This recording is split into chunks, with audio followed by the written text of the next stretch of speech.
Hadirin hadirat, insyaallah semuanya dimuliakan Allah Subhanahu wa taala.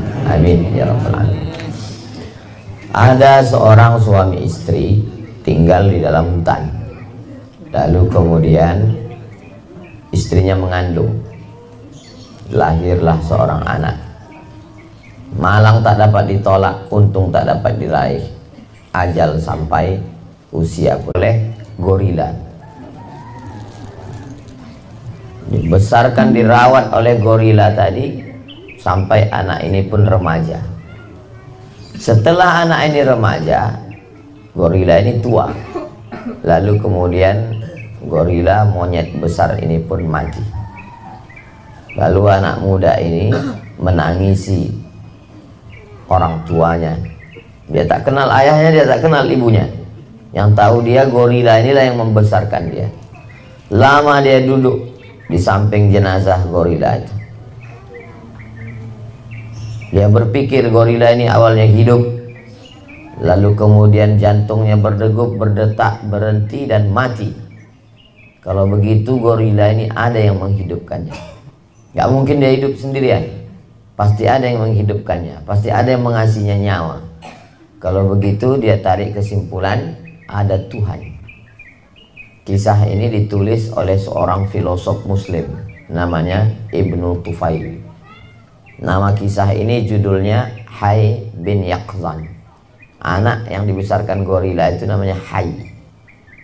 Nama bapaknya Jaga, Yaqzan terjaga. Hay bin Yaqzan, hidup anak jaga.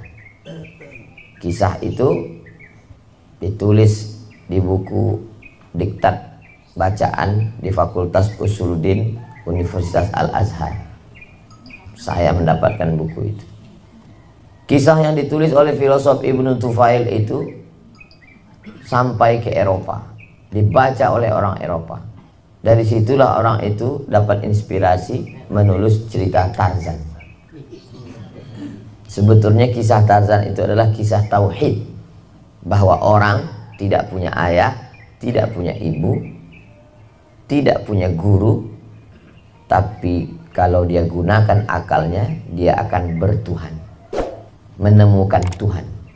Tanpa nabi, tanpa ayah, tanpa ibu, tanpa guru. Yang penting pakai akal. Lalu kenapa banyak orang sekarang punya akal tapi tidak bertuhan? Waktu Tuhan bagi-bagi otak, dia nggak hadir. Dia absen hari itu. Seandainya dia punya otak, dan otaknya itu berfungsi, karena kalau cerita punya otak, ayam dibuka kepalanya ada otaknya, kambing dibuka kepalanya ada otaknya. Ustaz kok tahu? Saya sering makan otak kambing. Kalau ada acara kan dikasih otak-otak, apalagi di Palembang. Orang kalau di mana-mana kalau nanya, Pak ada ayam, Pak ada ikan. Kalau di Palembang enggak, Pak ada otak. Jual otak-otak. Jadi dengan ada otak, berpikir menemukan Tuhan, tapi nggak tahu siapa nama Tuhannya. Maka ada yang memanggilnya, oh my God, ya Tuhan. Siapa nama Tuhan itu? Maka diutuslah Nabi untuk menjelaskan siapa nama Tuhan. Disitulah ketemunya antara filsafat dengan agama. Filsafat itu adalah cara berpikir, tapi tidak menemukan namanya. Sedangkan agama adalah bukan filsafat. Allah mengirim seorang rasul, dan salah satu rasul yang dikirim itu adalah Sayyidina Muhammad sallallahu alaihi wasallam. Seandainya Nabi Muhammad tidak dikirim orang, tidak dikirim Allah kepada orang, kepada manusia, apakah manusia ini bertuhan? Bertuhan. Karena tidak akan mungkin alam seindah ini, pokok kayu yang hijau, manusia, angin, wujud tanpa ada yang menciptakannya. Pasti ada yang menciptakannya. Orang tiang listrik aja yang kabelnya sebegitu penuh, nggak usah kita bilang semua. Ada yang menciptakannya, ada pabriknya, apalagi alam yang semesta ini. Tapi nama yang menciptakan itu nggak tahu. Maka dikirimlah Nabi. Nabi itu dapat wahyu, maka dikasih tahu siapa namanya. Allah. Ar-Rahmanur Rahimul Malikul Qudusus Salamul Mu'minul Muhaiminul Azizul Jabbarul Mutakabbirul Khariqul Bari'ul Musawwirul Ghafarul Qahharul Wahhab. Di mana dia? Wa huwa ma'akum aina ma kuntum. Dimanapun kamu berada, dia ada. Tak perlu kamu cari-cari. Jauh dia apa dekat? Wa nahnu aqrabu ilaihi min hablil warid. Kami lebih dekat daripada urat nadinya sendiri. Kalau memang dia ada, sehebat apa kekuasaannya? Bupati menguasai kabupaten, gubernur menguasai provinsi. Lahu ma fis samawati wa ma fil ardh. Semua yang ada di langit, semua yang ada di bumi punya dia. Kalau memang dia ada, bagaimana pengetahuannya? Tahu nggak dia apa yang terjadi? Wa ma tasqutu min waraqatin illa ya'lamuha. Tidak ada daun yang gugur satu pun sekarang detik ini, dia tahu. Wala ratbin wala yabisin. Bumi yang kering, bumi yang basah. Sekarang bumi sekering-keringnya di Riau. Sampai rumput di depan rumah saya menguning sudah. Bunga-bunga mangga mati, tak jadi berputih berbuah. Tapi di Kucing Sarawak hujan lebat. Allah Maha tahu. Bagaimana tugas kerja Allah itu? Tu'izzu man tasha wa tuzillu man tasha. Siapa yang mau dinaikkannya ke atas, siapa yang mau diturunkannya ke bawah. Itu kerja Allah. Allah menaikkan orang, Allah menurunkan Allah. Siapa yang sedang dinaikkan Allah? Saya sedang dinaikkan di atas kursi. Nanti tak lama lagi akan turun ke bawah. Kenapa? Menunggu sarapan siang. Itu kerja Allah SWT. Allah ada.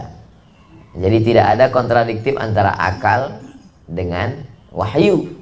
Akal dengan wahyu apa bedanya? Akal mencari, sedangkan wahyu menerima. Filosof itu mencari. Sokrates, Aristoteles, Demokritos, Thales.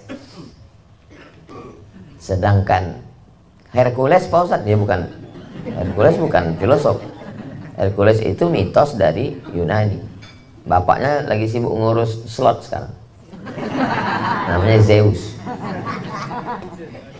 Zeus dewa besar dari Yunani. Dewa punya anak namanya Hercules. Zeus di atas, untuk mengamankan dunia dikirimkanlah anaknya namanya Hercules. Zeus di atas bersama dewa-dewa untuk mengamankan dunia, diutus anaknya. Cerita anak punya Tuhan itu dari Yunani, mitos. Kirimlah anaknya. Hercules punya ayah namanya Zeus. Zeus punya anak namanya Hercules. Kok itu? Ya itu saya balik-balik. Emak Hercules mati, Zeus kawin lagi. Maka Hercules punya ibu tiri. Ibu tiri Hercules itu setan. Emak tirinya itu. Itulah maka selalu digambarkan setan itu perempuan. Makanya selalu kita dengar ada istilah nenek sihir, mak lampir, Nyi Blorong, Sundel Bolong, Suster Ngesot. Rata-rata setan itu perempuan. Cobalah cari setan laki-laki. Ada, cuma nggak banyak. Genderuwo, vampir, banyak juga yang hafal setan. Kenapa dari cerita Tuhan kita ke setan? Karena memang selalu ada baik dan tak baik. Nah, setelah kita diperkenalkan dengan Tuhan, bahwa Tuhan itu ada, menurut akal dan menurut wahyu Tuhan itu ada. Sekarang bagaimana cara mendekatinya? Bagaimana cara kita mendekati Tuhan itu? Cara mendekatinya adalah dengan beribadah. Nah, cara beribadah itu bagaimana? Cara beribadah, manusia berpikir, berkreasi bagaimana cara beribadah. Akhirnya dibuatkanlah patung Tuhan. Awalnya orang-orang soleh pada zaman Nabi Nuh alaihissalam. Jadi orang-orang soleh, orang-orang baik, ninggal orang baik ini. Ketika orang-orang baik ini meninggal, tentu jamaahnya rindu. Aduh, rindu kali kita dengan mereka ya. Sama lah misalnya saya meninggal, terus jamaah ini rindu. Akhirnya dibuatkanlah patung, namanya patung Uas.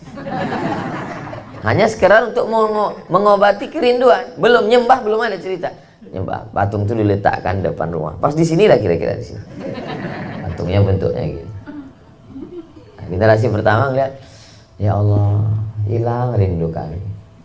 Meninggal yang generasi pertama. Pas anak-anak antum mulai bawa susu kambing. Was, minum ya. Itulah asal muasal orang menyembah berhala. Generasi pertama nggak ada. Belum ada generasi pertama. Generasi kedua, generasi ketiga. Maka datanglah seorang laki-laki nama membawa cawan tempat air minum. Diisinya susu kambing. Lalu kemudian di depan patung Tuhan itu. Nama Tuhannya Naham. Lain Padang, lain Belalang, lain Lubuk, lain ikannya, lain kampung, lain nama Tuhannya. Kampung sana nama Tuhannya Lata, kampung sana namanya Tuhannya Uzza, kampung sana namanya Manat, kampung sana namanya Gubal, kampung sana namanya, kampung orang ini nama Tuhannya Naham. Pagi-pagi dia bawa, wahai Tuhan Naham, tolong kasih saya kebaikan hari ini untuk kamu ya Tuhan. Habis itu dia pun pejam mata, selamatkan aku dari segala musibah wahai Tuhan. Pas dia buka, dia tengok air susunya habis. Ini minum anjing. Anjingnya ada di situ. Habis itu setelah anjing itu minum kenyang, diangkat anjing itu kakinya sebelah, kencing dia. Dikencinginya Tuhan itu.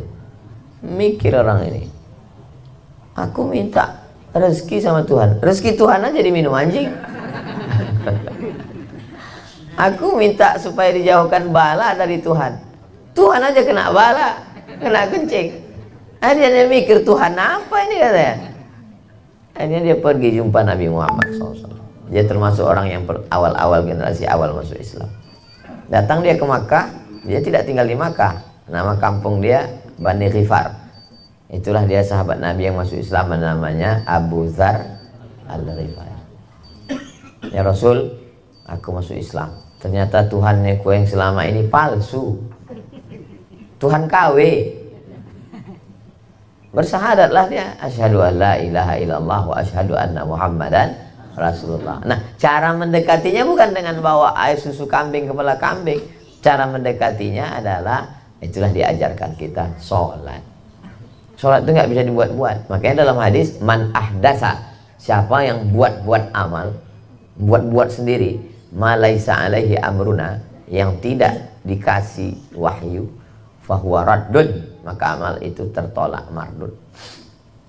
Misalnya ada di antara kita mau mendekatkan diri kepada Tuhan, rindu sekali kepada Tuhan, lalu cara mendekatinya sujud ke tiang listrik ini. Kenapa kau sujud di tiang listrik?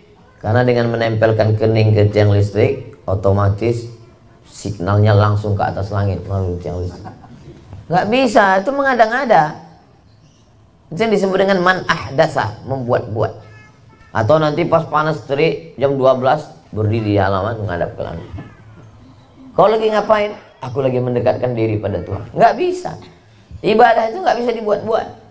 Ibadah itu mesti mengikut Nabi Muhammad Sallallahu Alaihi Wasallam. Maka tadi kita sholat subuh, mandi dulu, wudhu. Cara wudhu pun dikasih tahu, yang dibasuh mana aja. Saya pernah dulu waktu pergi umroh, saya lihat bapak-bapak setiap wudhu sampai ke lutut, hidupannya keran lutut lagi. Kalau sekali dua kali terusan, lama-lama saya tanya, kita kan penasaran, kok sampai lutut Pak? Iya, wudhu mesti sampai lutut. Sampai sekarang saya belum ketemu mazhab yang wudhu sampai lutut. itu jadi jahilnya itu sampai ke lutut. Nggak bisa dibuat-buat amal ibadahnya, mesti ada tuntunan. Jadi cara mendekatkan diri kepada Allah itu sudah diajarkan: sholat, zakat, puasa, haji. Nah, inilah yang kami sama Ustadz Qurtubi beserta rombongan akan berangkat pagi. Salah satu ibadah, sholat udah, puasa udah, zakat udah. Nah, ini sekarang haji. Loh, Ustaz mana bisa berangkat haji? Haji kecil, namanya umroh. Bedanya nggak ada wukufnya. Niat, tawaf, sa'i, tahallul, tartib. Kalau haji ada wukufnya. Nggak ada wukufnya jadi umroh. Niat, tawaf, sa'i, tahallul, tartib. Tartib artinya berurutan. Tawaf dulu baru sa'i, jangan sa'i dulu baru tawaf. Itu namanya umroh sungsang. Nah, jadi biasanya dulu orang-orang kalau dia mau pergi itu ngundang, minta maaf sama tetangga, sama kawan, mohon maaf ya. Tapi zaman sekarang kita susah mau minta maaf. Kadang kita datang orangnya nggak di rumah, dia datang kita pula nggak di rumah. Kadang udah ketemu juga nggak ngobrol, nggak sibuk update status. Akhirnya cara yang paling pas dibuatlah ngumpul habis sholat subuh bersama. Kami pun kemarin di Pekanbaru kami buat juga ngumpul momen acara maulid malam sekaligus selamatan mau berangkat. Kenapa orang yang mau berangkat haji umroh itu selalu ngumpul? Minta maaf. Karena nggak bisa minta maaf sama tetangga, minta maafnya di dinding Ka'bah, itu nggak bisa. Nangis di pintu Ka'bah, maafkan sama tetanggaku ya Allah, rantangnya hilang. Nggak bisa. Makanya minta maaf dulu sama tetangga. Jadi kalau ada orang kaya, pejabat, pergi haji, pergi umroh, nggak mau tahu sama tetangga, itu hanya sama Allah. Sama tetangga ya minta maaf. Kenapa mesti minta maaf sama tetangga? Karena bisa jadi kita berangkat dan nggak pulang. Makanya dulu rata-rata kalau melepas jamaah haji itu pakai azan. Saya masih ingat dulu waktu melepas saya yang azan. Tapi saya nggak pernah nanya kenapa mesti azan. Belakangan baru saya mikir, rupanya berangkat orang jauh itu sama seperti melepas jenazah. Dalam mazhab Syafi'i, orang lahir ke dunia ini kan diazankan. Kalau datangnya diazankan, pulangnya juga diazankan. Dalilnya qiyas. Datangnya diazankan, pulangnya juga diazankan. Orang yang berangkat haji itu dianggap sudah pulang kepada Allah. Karena memang zaman dulu pesawat pertama tahun 1976-1977. Sebelum itu orang berangkat naik kapal laut. Naik kapal laut dari Teluk Bayur, Sumatera Barat, berhenti dulu ke Aceh. Nanti habis pulau Sumatera, tidak langsung ke India. Ada pulau di atas pulau Sumatera, namanya Pulau Sabang. Disitulah semua jamaah haji berhenti. Jamaah haji yang dari timur, dari wilayah Papua, dari wilayah Sulawesi, dari Ambon, Maluku, semuanya berhenti di Sabang sebelum ke Mekah. Itulah makanya Aceh itu disebut Serambi Mekah. Papa, kenapa Aceh itu disebut Serambi Mekah? Ya karena di sana dijalankan syariat Islam. Ternyata betul juga. Tapi bahwa semua orang sebelum ke Mekah berhenti dulu di Serambinya. Sampai sekarang asrama hajinya itu masih ada. Jadi kalau jalan-jalan ke Aceh, nyebrang ke Pulau Sabang, pergilah ada, tapi udah jadi hutan. Bangunan-bangunan tua. Jamaah haji semua berhenti situ, baru kemudian melanjutkan perjalanan ke India. Dari India lalu kemudian ke Jeddah. Berangkatnya itu sebulan. Berangkat sebulan, di sana sebulan, pulang sebulan. Banyak yang berangkat itu lajang, pulang punya istri. Yang udah punya istri Pak Ustadz pulang punya istri lagi. Gitulah, karena lama di kapal, kenalan kan. Sempat kenalan, makan, minum, bawa beras, bawa ayam, bawa semua. Akhirnya pulang. Dan banyak pula yang berangkat nggak pulang-pulang, tinggal di Makkah setahun, 2 tahun. Itulah dia jadi Imam Nawawi Al-Bantani, tinggal di Makkah. Itulah dia Syekh Mahfuz At-Tirmasi, Syekh Ahmad Khatib Al-Minkabawi, Kiai Haji Hasyim Asy'ari, Kiai Haji Ahmad Dahlan, Kiai Haji Wahab Hasbullah, Kiai Haji Bisri Sansuri. Itu nggak pulang, berangkat ke sana terus belajar. Karena di tiap tiang-tiang Masjidil Haram itu ada syekhnya. Di tiang ini belajar kitab ini. Itu makanya orang dulu nggak ada nyebut S1, S2, S3. Itu kemarin di Makkah 5 tahun, si Anu kemarin di Makkah 7 tahun, si Anu kemarin di Makkah 10 tahun. Kenapa selalu yang disebut itu tahunnya? Karena semakin lama dia di sana, semakin banyak hatam kitab. Karena menghatamkan kitab, hatam Sahih Bukhari 2 tahun, hatam Sahih Muslim, hatam Sunan Ibnu Majah, hatam Sunan, hatam kitab ini, hatam. Begitu dulu sistemnya. Kalau sekarang, Syahanu kemarin kuliah 14 tahun, DO. Karena sekarang nggak pakai sistem itu lagi. Sekarang udah pakai sistem SKS, makin cepat. Baik, selesai. Apalagi sekarang ada peraturan nggak perlu lagi nulis skripsi segala macam. Kampus harus cepat. Kalau zaman dulu kalau terlambat kampus mahasiswanya dimarahi. Kenapa lambat?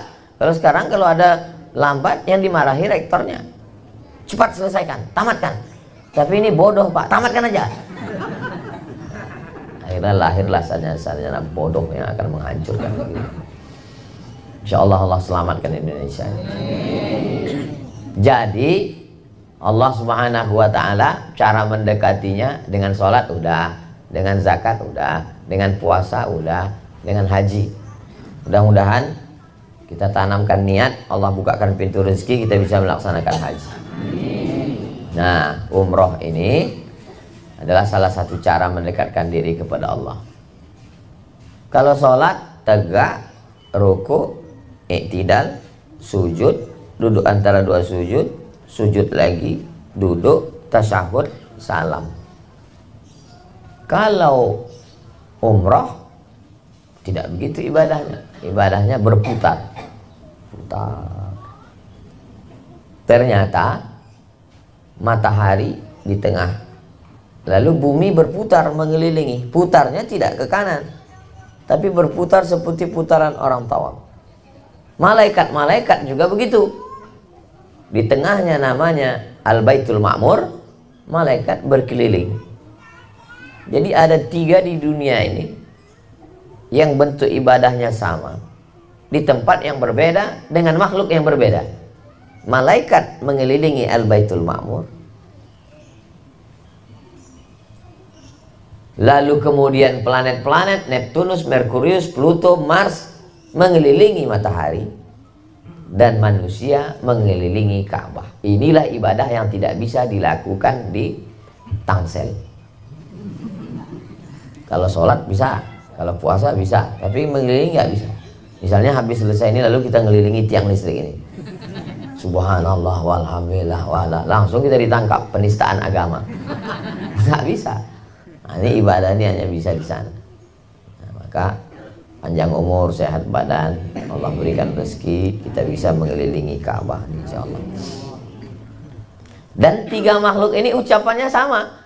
Malaikat yang di Baitul Ma'mur itu juga ucapannya sama, subhanallah walhamdulillah wala ilaha illallah wallahu akbar subhanallah. Waktu Allah mau menciptakan manusia, apa kata Allah?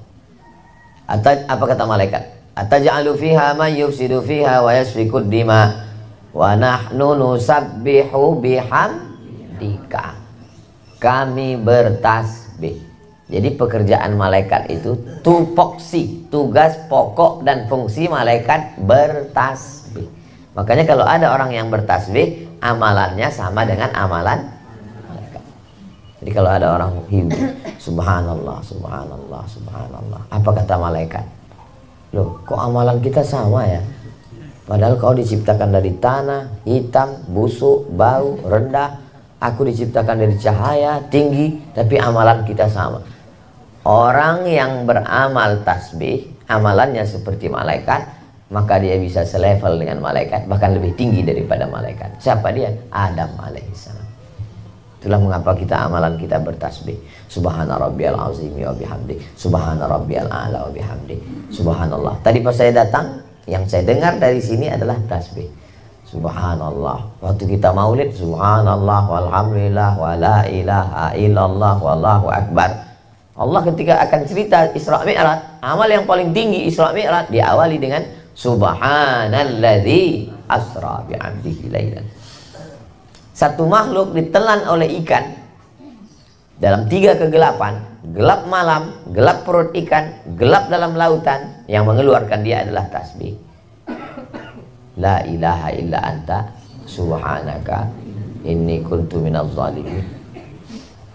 Nabi Yunus alaihissalam.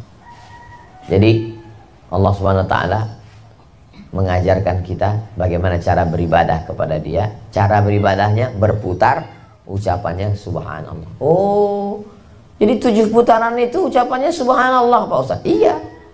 Saya nggak mau berangkat, nggak mau ke Makkah itu Pak Ustaz bukan karena nggak ada duit, terus karena nggak hafal doa putaran 1, putaran 2, putaran 3.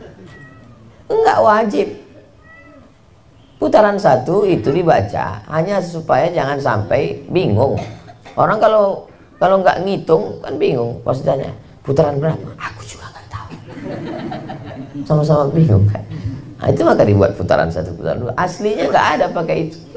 Jadi bagi yang nggak bisa ngelihat buku, yang nggak, udah subhanallah walhamdulillah wala ilaha illallah wallahu akbar, subhanallah walhamdulillah.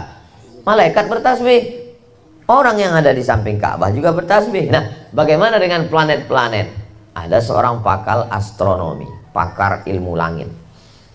Namanya Profesor Zaglul Naggar. Tulis saja di Google tuh Zaglul Naggar.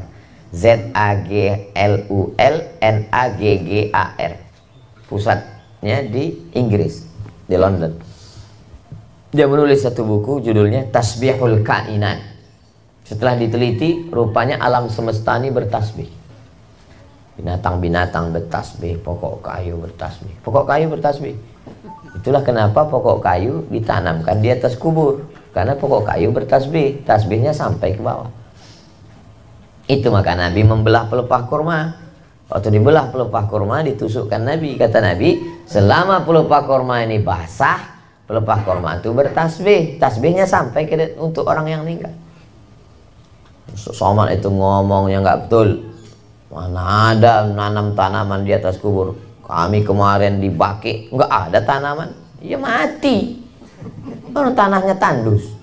Di tempat kita ditusukkan hidup. Tusukkan apa aja hidup. Subur ini. Apa aja ditanam hidup. Koruptor ditanam hidup. Saking subur. Luar biasa. Ninggal 1 tumbuh 5. Biasa. Untuk itu boleh dipotong. Nah, jadi Allah Subhanahu wa taala menciptakan makhluk itu bertasbih. Tasbihul kainat. Alam semesta bertasbih. Ikan-ikan Pak Ustadz bertasbih. Ikan-ikan itu kalau antum lihat pergi ke rumah orang kaya, akuariumnya besar. Ikan itu gini, itu bertasbih semua ikan.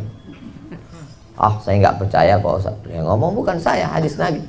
Yastaghfir lahu man fis samawati wal ard. Orang yang mengajarkan kebaikan, maka semua makhluk memintakan ampun kepada Allah untuk dia. Hatta namlatu fi juhriha. Semut-semut dalam lubang kayu bertasbih mintakan ampun. Apa kata semut dalam lubang kayu? Ampunkan Abdul Somad, ampunkan Abdul Somad, ampunkan Abdul Somad, ampunkan Abdul Somad. Hatta namlatu fi juhriha, semut-semut dalam lubang kayu, wal hutu fil bahri, dan ikan dalam air. Ikan semua yang dalam air itu bertasbih dan memintakan ampun untuk orang yang mengajarkan kebaikan. Kamu boleh orang kaya, kamu boleh punya akuarium besar, tapi ikanmu memintakan ampun untuk saya. Nggak ada ikan itu, ampunkan yang punya rumah ya Allah, nggak ada. Padahal yang punya rumah itu beli akuariumnya, beli peletnya, beli ininya, sibuk dia beli makannya ulat Jerman. Duit habis anggaran untuk 1 ekor ikan 5 juta, sedekah 2.000. Dan ikannya itu bertasbih kepada Allah Subhanahu wa taala. Begitulah Allah menciptakan makhluk. Makanya amal kita selama di samping Ka'bah itu tasbih subhanallah walhamdulillah wala ilaha illallah wallahu akbar 7 putaran. Setelah itu lalu kemudian sholat sunat di belakang makam Ibrahim, minum air Zam-Zam. Allahumma inni as'aluka ilman nafi'an wa rizqan wasi'an wa shifaan min kulli da'in wa saqamin. 3. Ilman wa nafi'an, ilmu bermanfaat, rizqan wasi'an, rezekinya lapang, wa shifaan, sehat. Ilmu banyak, duit nggak ada, nggak lengkap. Ilmu banyak, duit banyak, badan sakit, nggak lengkap. 3. Ilmu banyak, duit banyak, badan sehat, sempurnalah hidup.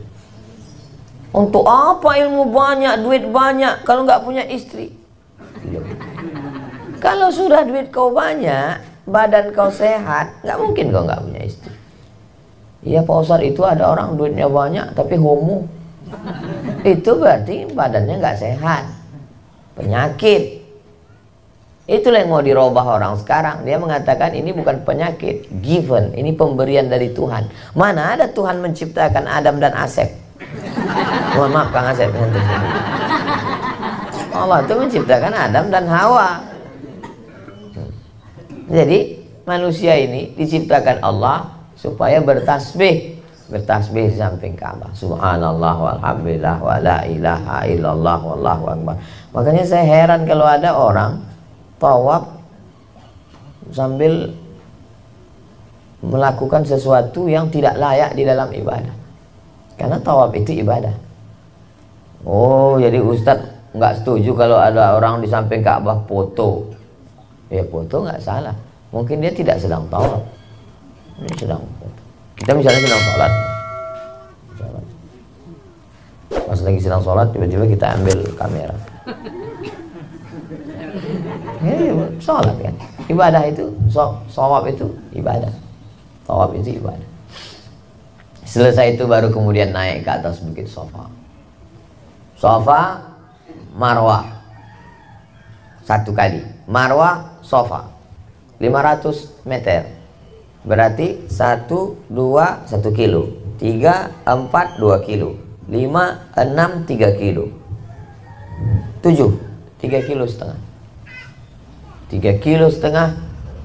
Lalu kemudian sebetulnya hikmah yang diambil dari situ adalah bahwa kita melaksanakan sa'i. Kita laki-laki capek berjalan, padahal dulu yang berjalan di antara Safa dan Marwah itu perempuan namanya Hajar, punya anak namanya Ismail. Nangis Ismail, nggak ada air. Naiklah Hajar ke atas bukit Safa, nggak ada air. Naik ke atas bukit Marwah, nggak ada air. Turun dia ke bawah. Turun ke bawah, rupanya airnya ada dari tumit Ismail. Air itu memancar dari tumit Ismail. Itu disebut dengan air Zam-Zam. Zam-Zam artinya berkumpul. Zam-Zam, berkumpullah semua mata air di dunia ini. Induknya Zam-Zam, nggak kering-kering sampai sekarang. Dan kita semua sudah meminumnya, baik yang Zam-Zam asli maupun yang oplosan. Gitulah Allah Subhanahu wa ta'ala. Apa pelajaran dari sini? Bahwa mencari air itu wajib, tapi yang mendapatkan air belum tentu yang lari. Yang lari potang-panting belum tentu mendapatkan air. Malah yang belum bisa jalan dari tumit dia. Bapak nyari rezeki potang-panting. Bapak mau kemana Pak? Ngambil bambu. Bapak mau kemana Pak? Nyari mata kail pancing. Bapak kemana Pak? Nyari cacing, nyari kodok untuk mancing. Bapak yang mancing pulang nggak dapat ikan. Yang di rumah nggak mancing malah dapat ikan. Ibu ternyata dapat ikan udah matang, udah gulai langsung. Apa kata si ibu? Apa kamu pagi-pagi belum sholat sudah pergi nyari ikan? Ini saya sudah dapat ikan matang dikasih tetangga sebelah. Boleh jadi ibu dapat ikan itu dari usaha si bapak. Dan bapak juga jangan berkecil hati. Boleh jadi bapak tidak dapat ikan, tapi Allah kasih ikan yang lebih baik, ikan matang. Tapi jangan gara-gara cerita ini bapak besok nggak jadi mancing. Pas ditanya, mas, bang, kamu nggak mancing? Kalau Allah mau berkehendak, itu kehendak Allah. Tapi kita disuruh berusaha. Mencari rezeki wajib, tapi yang mendapatkan rezeki belum tentu yang mencari. Berapa banyak Allah mau kasih, tak ada yang sulit. Innama amruhu idza arada syai'an ayaqula lahu kun. Banyak. Habis sa'i di Bukit Marwah, potong rambut semua. Jadi kalau ada yang lihat ini rambut Ustaz Somad udah mulai panjang ini, nantikan aja besok pagi 3 hari lagi udah gundul semua, potong rambut.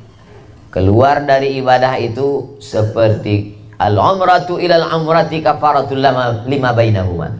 Selesai ibadah umrah itu maka bersih dari dosa-dosa seperti bayi yang keluar dari rahim ibu. Bagaimana bayi keluar dari rahim ibunya? Gundul. Ada juga yang gondrong Pak Ustaz. Setelah dia diakikahkan, dipotong rambutnya, dipotongkan kambing, dicukur rambutnya, dikasih nama, bersih. Itu makanya dulu jamaah dari Indonesia setiap pulang haji namanya berubah. Banyak kali berubah. Nama mak saya Hajah Rohana, Setelah pulang tetap Rohana, nggak dirubah. Nama emaknya Aminah, tetap Aminah. Aminah ini punya emak lagi, moyang saya, namanya Hajah Maryam. Hajah Maryam itu setelah pulang haji, nama aslinya tidak itu. Karena orang zaman dulu begitu kalau pergi haji. Potong rambut, sedekah, ganti nama. Makanya waktu saya dulu jadi ngurus jamaah haji, waktu mahasiswa, ada juga beberapa jamaah yang masih pikirannya seperti itu. Ustaz, kasih saya nama baru. Nama baru? Saya bilang dulu begitu. Kalau sekarang nggak bisa, karena nama paspor gimana mengubahnya? Nah, itu. Jadi kalau ada sesuatu hal yang membingungkan kita, sesungguhnya itu adalah amalan-amalan orang dulu. Potong rambut, nama baru, pulang dengan semangat yang baru. Dosa-dosa, tapi maksudnya semangatnya baru. Hutang lama tetap. Berarti pulang pas ditagih orang, gimana Pak? Kita mesti semangat baru. Hitungan kita ulang dari nol.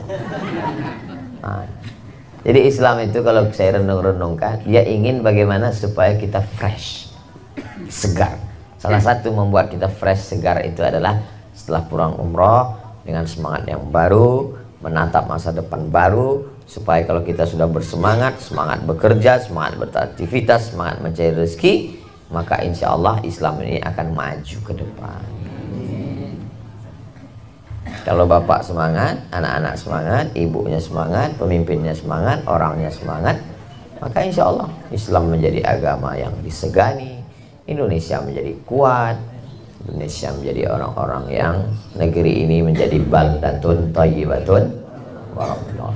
Itulah tausiah pengantar umroh Ustadz Qurtubi dan sahabat-sahabat Ustadz Somad pada pagi hari ini. Kita tidak tahu doa kita dikabulkan Allah karena kita atau karena orang lain. Itulah mengapa doa minta hujan itu istisqa rame-rame. Kenapa? Kenapa doa istisqa minta hujan itu rame-rame? Supaya kalau hujannya nggak turun, imam nggak disalahkan. Apa ini? Ustadz Somad udah jadi imam kok nggak hujan, nggak turun.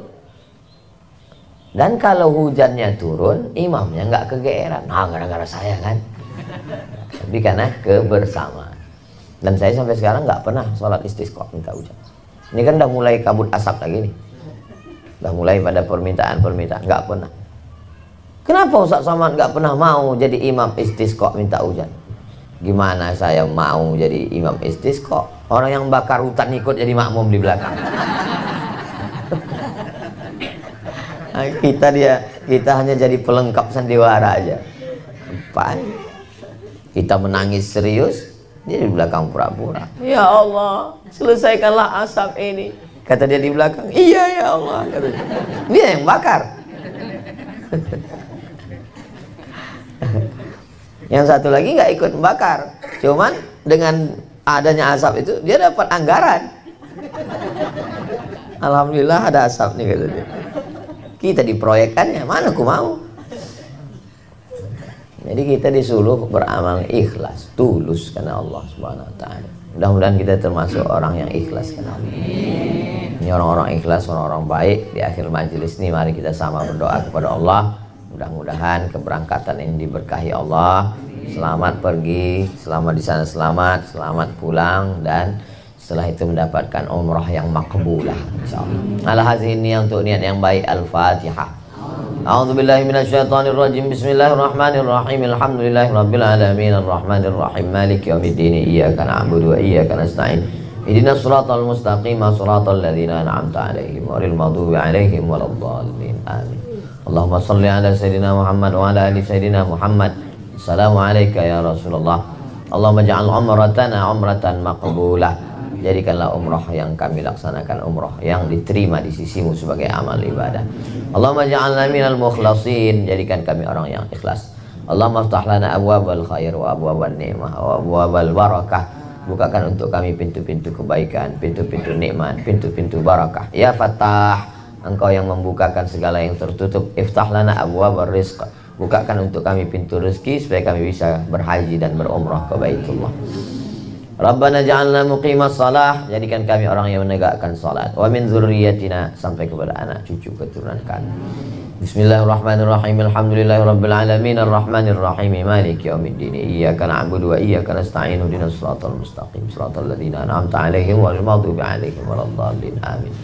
Allahumma awsil sawaba ma qara'nahu min suratil Fatihah. Sampaikanlah pahala bacaan dari surat Al-Fatihah, tahtim, tahlil, ayat, surat, zikir yang kami baca kepada almarhum ayahanda Haji Mujtabah beserta wa furu'ihi wa usulihi beserta keluarganya, wa ila arwahi abaina wa ummahatina, almarhumah ibu, almarhum ayah kami, man ahsana ilaina, orang-orang pernah berbuat baik pada kami belum sempat kami membalasnya. Allahumma ja'al kuburahum rawdatan min riyadil jinan, jadikan kuburnya salah satu dari taman surga. La taj'al kuburahum hufratan min hufarin niran, jangan jadikan kuburnya salah satu dari lubang neraka. Allahumma khtim lana bi husnil khatimah, tutup umur kami dengan husnul khatimah. Wa la takhtim alaina bi su'il khatimah, jangan tutup dengan su'ul khatimah. Rabbana atina fid dunya hasanah fil akhirati hasanah wa qina adzabannar. Wa sallallahu ala sayyidina Muhammad wa ala alihi washabihi wasallam walhamdulillahi rabbil alamin. Taqabbalallahu minkum minna wa minkum taqabbal ya karim. Terima kasih atas segala perhatian. Mohon maaf atas segala kesilapan dan kekhilafan. Aqulu qawli hadza astaghfirullah li wa lakum. Wassalamualaikum warahmatullahi wabarakatuh.